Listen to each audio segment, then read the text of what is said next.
Au Sénégal, la relation entre le président Bassirou Diomaye Faye et son premier ministre Ousmane Sonko ouvre un nouveau chapitre de l'histoire politique du pays, un chapitre où le romantisme révolutionnaire laisse progressivement place à la réalité brute du pouvoir.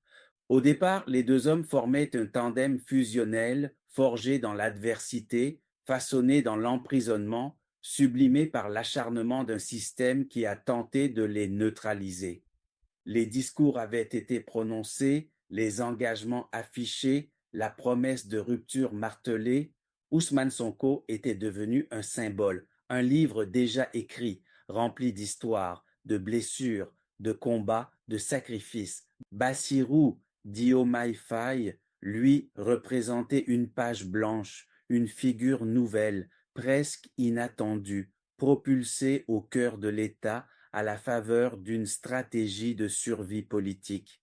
Mais l'exercice du pouvoir, contrairement à la fraternité dans la lutte, ne se partage pas aisément. C'est une vérité implacable. Le pouvoir ne se vit pas à deux, le pouvoir ne se divise pas. Le pouvoir ne s'accommode pas de cohabitation sentimentale. Le pouvoir, en régime présidentialiste, n'est pas un canapé où l'on s'assoit côte à côte. C'est un fauteuil unique qui façonne celui qui s'y installe et reconfigure toutes les relations autour de lui. Même les amitiés les plus solides n'y échappent pas. L'histoire politique africaine déborde de ces alliances brisées au sommet, depuis Lumumba et Mobutu jusqu'à Sankara et Compaoré. Ce qui unit avant la victoire se distance souvent après l'accession au pouvoir. Le poids invisible des influences extérieures. Le Sénégal n'évolue pas dans un isolement romantique. Sa position stratégique en fait un point de tension et d'intérêt pour les puissances internationales. Certaines capitales occidentales observent, influencent, négocient, interviennent parfois de manière subtile, parfois de manière brutale. Le jeu diplomatique autour du Sénégal dépasse largement le cadre interne et s'inscrit dans une longue tradition d'ingérence, d'alliances imposées, de rivalité économique et de pression sécuritaire. De l'époque coloniale à la guerre froide, de l'héritage du franc CFA aux bases militaires étrangères, les grandes puissances ont toujours su où placer leurs pions et comment exploiter les fissures politiques locales. Il serait illusoire de penser que le tandem Diomaye-Sonko échappe totalement à ces dynamiques. L'idée d'une tentative de division orchestrée par des forces extérieures n'est pas nouvelle dans l'histoire des mouvements africains de libération. Comme le disait Amilcar Cabral, l'ennemi utilise toujours la faiblesse de l'intérieur pour détruire la force de l'extérieur. Aujourd'hui, certains observateurs soutiennent que les compromissions, les influences, les alliances inattendues ou les revirements politiques ne seraient peut-être pas le fruit du hasard, mais celui des pressions d'un environnement international nerveux face à la perspective d'un Sénégal trop indépendant. Une fissure interne qui s'élargit progressivement. Depuis plusieurs mois, les signaux d'une fracture entre le président et son premier ministre alimentent les spéculations.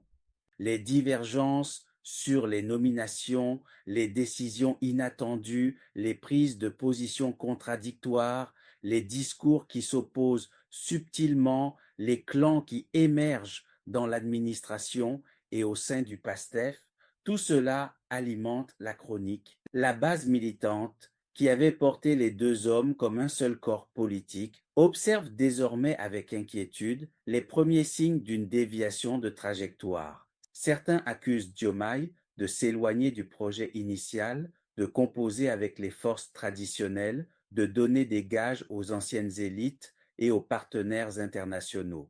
D'autres pensent qu'il tente simplement de gouverner en pragmatique, en président responsable, cherchant à préserver les équilibres. Quoi qu'il en soit, l'ambiguïté actuelle crée un climat de suspicion. Les rumeurs de disputes, de désaccords profonds, de lettres internes, de décisions prises en solitaire circulent. Dans les mouvements révolutionnaires, ce stade de fragilisation est souvent le plus dangereux. Une fois l'appareil du pouvoir installé, la loyauté politique devient une matière instable.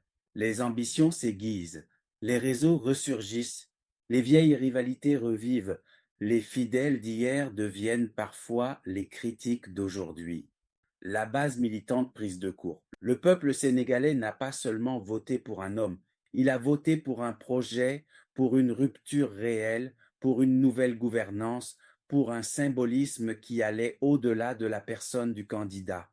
Le choix de Diomaye comme porte-drapeau à l'époque n'avait rien d'un enthousiasme personnel, mais relevait plutôt d'un impératif stratégique. La base militante continue de voir Sonko comme la figure intellectuelle, morale et idéologique du mouvement. Voir apparaître des tensions entre les deux hommes suscite donc frustration, colère et confusion. Le sentiment de trahison se propage rapidement dans les milieux militants, surtout lorsque certaines décisions présidentielles semblent aller à l'encontre des engagements primitifs du projet. Dans ce contexte, les militants les plus radicaux estiment que le projet de rupture est en train de s'éroder, qu'il se dilue dans les compromis institutionnels, qu'il se renégocie dans les couloirs diplomatiques, qu'il s'éloigne des aspirations profondes du peuple. Le PASTEF lui-même se divise entre ceux qui prônent la loyauté au président et ceux qui veulent rester fidèles à l'héritage idéologique de Sonko. Sonko et Diomaye, une relation à un tournant historique? La vraie question aujourd'hui est simple. Le tandem survivra-t-il à la réalité du pouvoir? L'amitié politique peut-elle résister aux secousses de la gouvernance? Jusqu'où Diomaye Faye peut-il aller sans brouiller définitivement sa relation avec Sonko? Et jusqu'où Sonko peut-il accepter que son projet soit réinterprété, remodelé, voire réorienté? Le Sénégal attend des réponses et les mois à venir seront décisifs. Dans les prochaines années, l'équilibre entre le président et son premier ministre définira non seulement la stabilité politique du pays, mais aussi la direction du projet de rupture qui avait suscité tant d'espoir. Comme le disait Thomas Sankara, le véritable pouvoir appartient à celui qui a la confiance du peuple, pas seulement à celui qui occupe le fauteuil. Un Sénégal à la croisée des chemins. Le pays avance dans une zone de turbulence où s'entrelacent ambitions personnelles, pressions internationales, crispations internes et impatience populaire. Ce qui se joue actuellement dépasse largement les deux hommes. C'est l'avenir même de la gouvernance sénégalaise qui est en jeu.